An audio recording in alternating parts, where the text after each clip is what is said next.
Bienvenue à tous à une autre émission de Passion Auto. Cette semaine, on va aller rencontrer une petite collection de voitures fort intéressantes et vous allez, entre autres, voir la voiture officielle de Harry Potter, la Ford Anglia.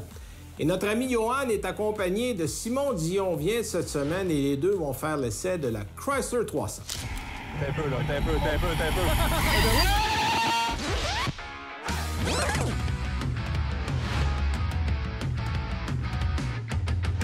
Dodge Monaco 72.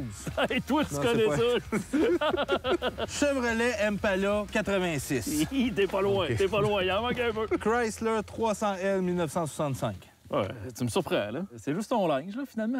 Tu connais peut-être ça un peu, Richard? Non, tu me dis le modèle hier, fait que j'ai fait mes recherches sur Wikipédia. Fait que j'ai pas mal ça. tout ça. C'est vrai, je t'ai dit le modèle hier. Exactement. Mais je sais aussi que ces modèles-là, ils changeaient quasiment toutes les années de modèle, et puis ils changeaient juste la lettre à la fin. Fait que c'est 300A, 300B. Ils ont quasiment tout utilisé. Quelle a été la première année de ce modèle-là? 1955. Ouais, j'ai checké sur mon papier tantôt. Pas pire. Mais avoue quand même que ça look, cette auto-là. Ça look, il look. Je pense que tu as mis un peu d'amour dessus. Là. Un peu d'amour, un peu de temps aussi. Mais c'était pas le plus beau modèle. Je trouve que la cabine est comme un peu plus avancée par rapport au derrière. Ça cette valise-là, c'est quoi, une 18 cadavres? Ouais, je dirais 20 cadavres. Une 20 cadavres, tu vois? Minimum, mais... c'est comme l'ancêtre des muscle cars. Tu regardes en 65, qu'est-ce qu'il y avait sur le marché, là? Deux portes hard-top comme ça, c'était quand même fort, là. Oui, c'est vrai. Oui, mais là, Johan, tu as l'air de bien connaître ça, là, mais c'est pas nécessairement un 300L. Hein? Non. Fais tes recherches comme il faut. Là. Un peu, c'est Wikipédia. C'est tout le temps ça coche. Il y a pas... Embarque, là, tu vas voir, j'ai quelque chose de bien plus ça coche que Wikipédia pour toi. Là. OK.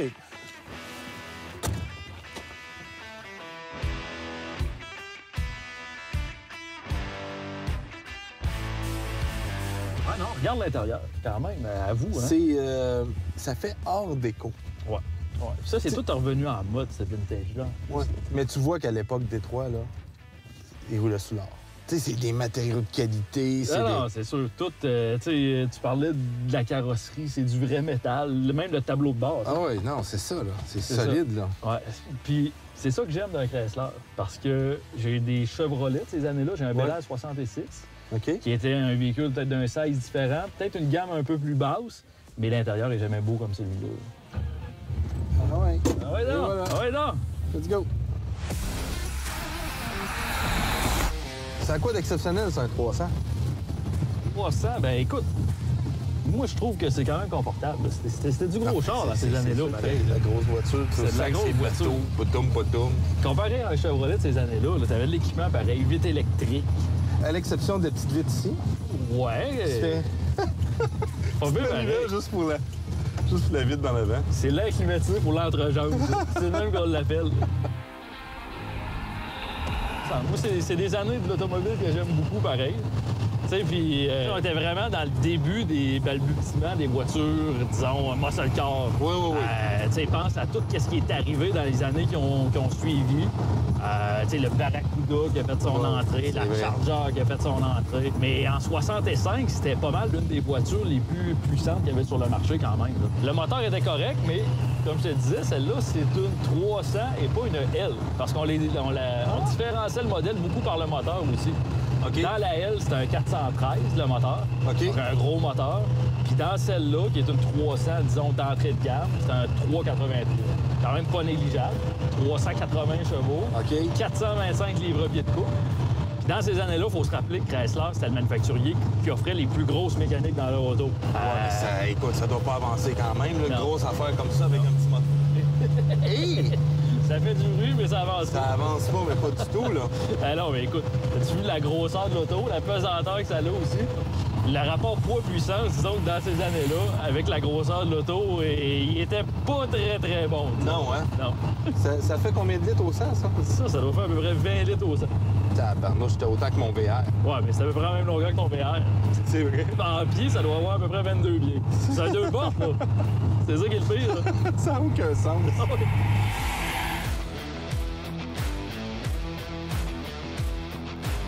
On va se virer ici, puis on va aller dans le cours là. OK. Es-tu stallé? Ouais. OK, en plein milieu du chemin de même. Ouais. OK. Parce qu'il y a des chars qui s'en viennent là. Bon, ici, c'est pas grand-chose. Et voilà. Moi, je l'ai travaillé quand même pas mal, ça, là. Oui, qu'est-ce que t'as fait sur l'auto? Ben écoute, c'est assez drôle pareil, là, parce que, tu sais, moi, mon trip, là, j'aime bien ça le dimanche partir, aller prendre des rails de vieux chars. Des rails de machine, comme on faisait dans le temps. Puis celle-là, je l'ai découvert, justement. Avec mon petit gars et ma blonde, on allait faire une rail de voiture, on s'en allait dans le Maine. Puis dans le haut de Saint-Athanas. Là, comment c'est loin, pas mal. Ah, c'est juste à côté de Saint-Bincreux des Deux-Montagnes. Ouais, pas mal ça, pas mal ça. Puis écoute, dans le fond d'un rang, il y avait cette auto-là qui était stationnée, je te dirais, en arrière d'une maison, quasiment en dessous d'un arbre, qui était là depuis un bon moment, mais qui semblait quand même fonctionnel, puis en état pas pire. Fait que j'ai arrêté voir le monsieur. J'ai demandé si sa voiture était à vendre. Puis là, il dit « Ah non, oublie ça, je t'en vends pas. » Mais finalement, 2 semaines après, il m'a rappelé. Puis il m'a dit « Écoute, si tu veux mon auto, viens la chercher. » Elle était dans un bon état mécanique, mais la carrosserie était quand même maganée. Ouais, ben c'est ça que je vois avec les photos, là. Ouais. Elle était blanche. Elle était blanche avant. Il y avait un peu de rouille dessus, mais tu sais, surtout peinture défraîchie. Mais tout ce qui est, disons, le frame, le cadre en dessous, le plancher, tout était super solide. Fait que t'as pas eu de surprise, là. Le frame était solide. Exactement. Puis, ben, il restait justement à y refaire une beauté. Fait qu'on a fait une peinture à l'auto. Je trouve que le noir, il rend plus justice que le blanc. Il y a un de mes amis qui m'a aidé beaucoup, Luc Morin, qui a un atelier de carrosserie. C'est lui qui a fait de la peinture de l'auto. Il a fait le tôlage aussi. Puis moi, j'ai fait du sablage, préparation aussi du véhicule. OK, fait que tu t'es sali les mains, là. Oh, oui, en masse, en masse. J'ai ajouté des roues. C'est ça qui a changé beaucoup le look de l'auto. C'est sûr qu'on est loin des roues d'origine, là. Ouais, non, c'est ça. D'origine, c'est des 15 pouces avec des capes de roue. 14, des capes de roue en... Style rally wheel? Ah non, c'est ça, c'était ordinaire. C'était bien ordinaire. Là. Moi, je suis un fan de voiture qui est complètement originale. Mais quand tu gardes des roues, tu fais juste changer les roues, c'est ça qui donne le look. Ben, c'est ça. T'as quand même le backup de dire je peux retourner à l'original du jour au lendemain, là. T'as pas rien fait à la carrosserie, là. Non, j'ai changé la couleur. Puis c'est le fun, je travaille là-dessus avec mon petit gars aussi. Puis écoute, j'aime ça faire ça. Puis je suis content du résultat aussi. C'est le fun, ces moteurs-là, mais quand ils sont en marche. Comment? Y a-t-il encore stallé? Ben oui. Et ça, il vieille bébelle. Moi, on est vraiment sur le fond de la drague, par exemple. Pour de vrai? Oh, oui. Mais là, t'as pas de gauge à essence? Oh, oui, il est à eux. Non, mais on va pas mettre de l'essence? Ben, on peut y aller si tu veux. Est-ce que tu as encore de staller? Oui. OK, on a manqué d'essence. Il est en train de manquer de gaz. OK, mais là, on se rendra pas. Ah, on va essayer de le repartir une dernière fois. Je pensais qu'on allait ça. Tu me niaises, là? OK. Donne pas trop de coups de gaz, hein? On va l'avoir. Tu sais, quand tu dis qu'on est ses vapeurs, on est ses vapeurs. Oui, sauf que des vapeurs à 22 litres au 100, il dure pas longtemps. Mais ça fait partie de l'aventure. Parce que je sais très bien que s'il arrive de quoi, c'est moi qui pousse. Moi, je conduis. Ah ouais, il pousse! C'est vrai? Pour une fois que tu travailles un peu. Peux-tu, la prochaine fois, juste mettre de l'essence avant de commencer? Que t'es chialeux. Et vous autres? Là, toi, tu vas-tu filmer tout le temps, là? Tu vas me regarder?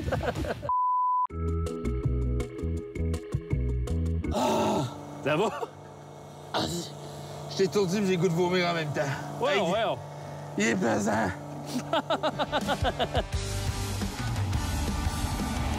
Hey, on serait-tu bien avec une caisse de bière volée, la femme d'un autre, un chalet loué? Ouais, c'est ça. C'était pas ça les années 60? Ah, c'était ça. Ça doit pas tenir la route. Pas tant que ça. Essaye donc la courbe là, pas le plus vite que tu peux. Vas-y. Planche, vas-y. Va te boire, attends un peu, là. T'as un peu. Est-ce que Johan va survivre à cette balade? Est-ce que Simon va encore avoir des problèmes de gaz? Toutes ces réponses la semaine prochaine, dans le prochain épisode de Passion Auto.